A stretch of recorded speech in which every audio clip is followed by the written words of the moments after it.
नमस्कार बच्चों। आज हम बात करेंगे चैप्टर 3 के क्वेश्चन आंसर्स की। देखिए, फर्स्ट क्वेश्चन है, संभवतः आपने नर्सरी कक्षा में निम्नलिखित पंक्तियां पढ़ी होगी। कौन सी पंक्तियां हैं? देखिए, बात करते हैं कौन सी पंक्तियां आपने पढ़ी होगी नर्सरी कक्षा में। Baa black sheep, have you any wool? Mary had a little lamb whose fleece was white as straw। देखिए, क्या मतलब है?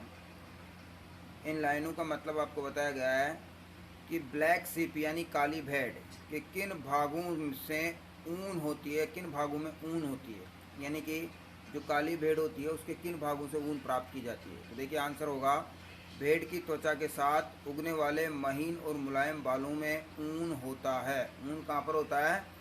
भेड़ की जो त्वचा के साथ महीन त्वचा के साथ उगने वाले महीन और मुलायम बालों में ऊन होता है। ठीक है।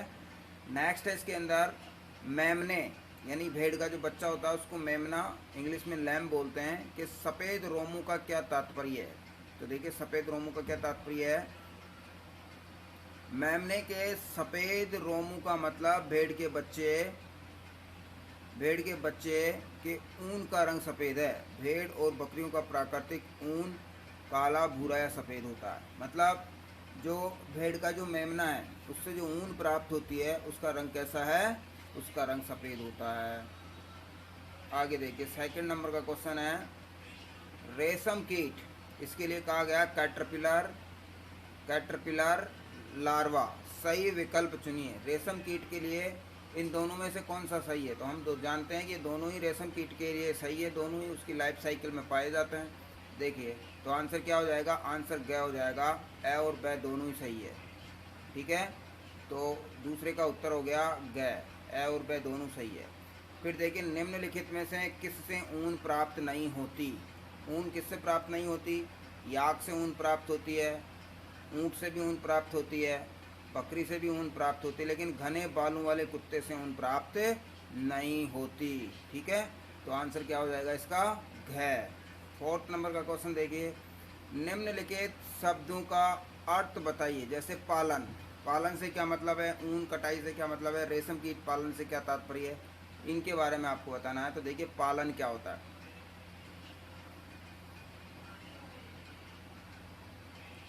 देखिए, पालन का अर्थ पशुधन जैसे गाय, भैंस, बकरी आदि को पैसा कमाने के लिए रखना और उसकी देखभाल करना है।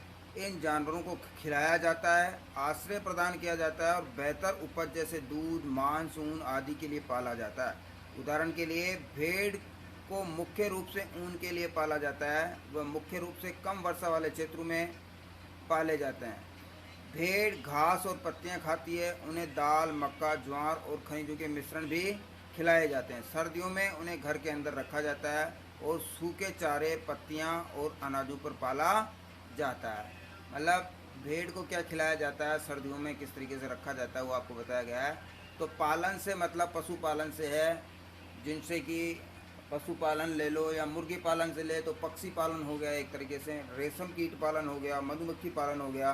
पालन से मतलब है ऐसे जीवों को पालना जिनसे हमें पैसा प्राप्त होता हो। देखिए, ऊन कटाई से क्या तात्पर्य है? एक बार जब भेड़ के बालों की एक मोटी परत विकसित कर लेती है तो इन बालों को ऊन प्राप्त करने के लिए काटा जाता है।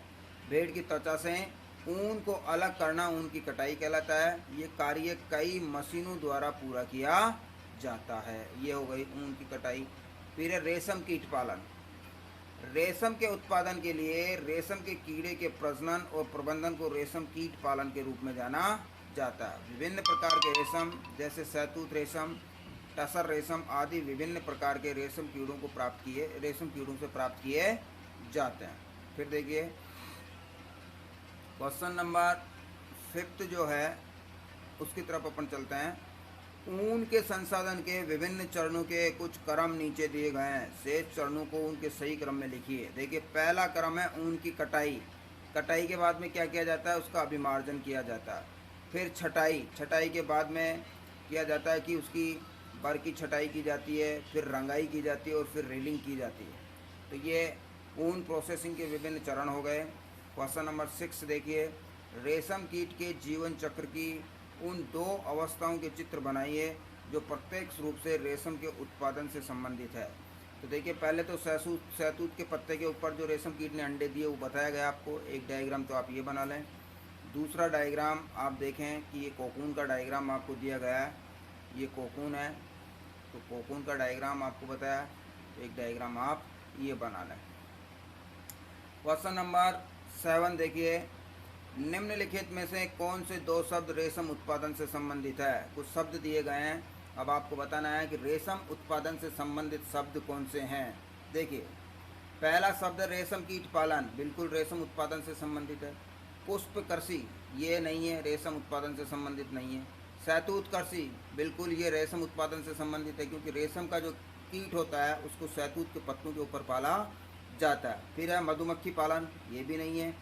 इसके बाद में वनवर्धन, ये भी नहीं है। ठीक है, तो रेशम कीट पालन से संबंधित जो दो शब्द है वो कौन से हो गए आपका, एक तो रेशम कीट पालन हो गया और एक शहतूत कृषि हो गया। नेक्स्ट क्वेश्चन की तरफ आगे बढ़ते हैं अपन। एक कॉलम दिया गया है, इसके अंदर आपको मैच करना। देखिए, अभिमार्जन से तात्पर्य है कटी हुई ऊन की सफाई करना। ठीक है, तो इसके साथ में क्या हो गया, इसके साथ में आप कै लिख लेंगे। फिर है शहतूत की पत्तियाँ रेशम कीट का भोजन होता है, तो इसके साथ में आप ख लिख लीजिए। फिर है याक से हम ऊन प्राप्त करते हैं, तो ऊन देने वाला जंतु, ये हो गया ग। इसके बाद में कोकून रेशम कीट पालन से संबंधित है, तो देखिए इसका क्या आंसर हो जाएगा, इसका आंसर हो जाएगा रेशम फाइबर उत्पन्न करता है कोकून। ठीक है, तो नीचे कॉलम में मिला के दिखाया भी है। देखिए आंसर सही, अभिमार्जन का मतलब हो गया कटी हुई ऊन की सफाई, शहतूत की पत्तियाँ रेशम कीट का भोजन है, याक ऊन देने वाला जंतु है, और कोकून रेशम फाइबर उत्पन्न करता है। नेक्स्ट आगे हम बात करते हैं क्वेश्चन नंबर 9।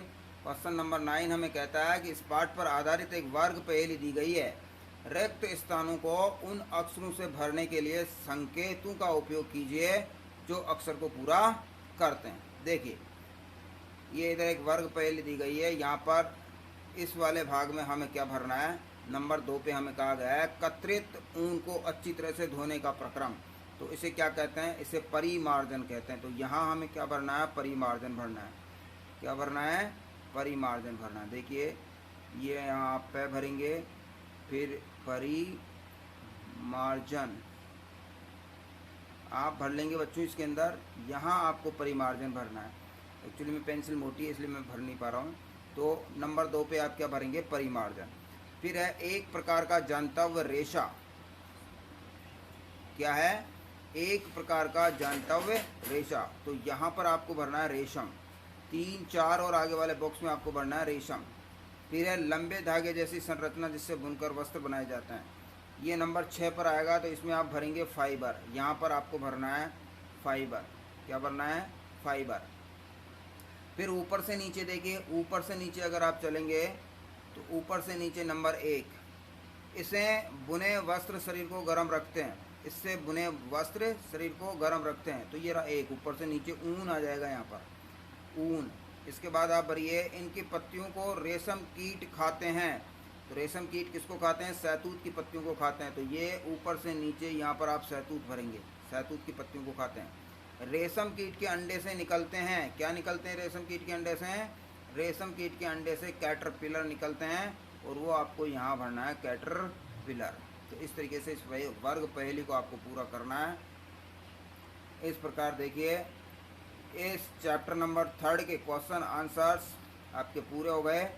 आप इस वीडियो को पॉज करके इन क्वेश्चन आंसर्स को आप अपनी कॉपी में कर लें, नोट करें और इनको याद भी करें। बच्चों, वीडियो अच्छा लगा हो तो आप इसको लाइक करें और अपने दोस्तों को अधिक से अधिक इसको शेयर करें ताकि सबको इसका लाभ मिल सके।